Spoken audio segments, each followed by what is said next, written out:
Ako si Aboy. Samahan niyo ako sa aking 82 Mugs project.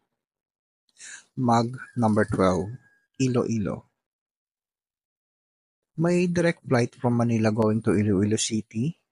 Yung ticket ko nabili ko nung March 6, 2025 sa halagang 4,800 at round trip na yon. Kilala ang Iloilo sa Dinagyang Festival, also sa Pansit Molo at Lapas Batchoy. Ang Netongs ay isa sa mga kilalang nagtitinda ng special Lapas Batchoy.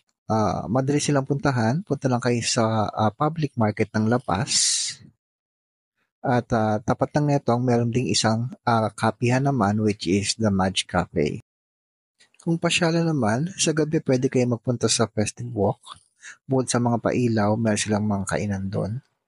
Kahilera ng Festive Walk is the Brandy Museum, kaya lang sarado siya nung napunta ako. Sa araw naman pwede niyong pasyalan ang Mola Mansion. Nabili na siya ng SM kaya pag pumasok kayo sa loob, isa siyang souvenir shop. Kaharap ng Mola Mansion ay ang St. Anne Parish o ang Molo Church.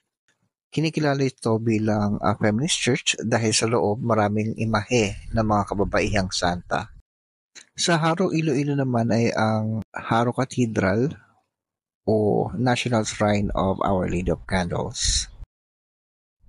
Marami pa sana akong gustong puntahan dito sa mainland Iloilo tulad ng Garin Farm at Miagao Church. Kaya lang kailangan ko na mag-ready para sa susunod kong destination, which is the Gigantes Islands. Sakop pa rin ng Iloilo ang Gigantes Group of Islands. Nasa municipality siya ng Carles, Iloilo.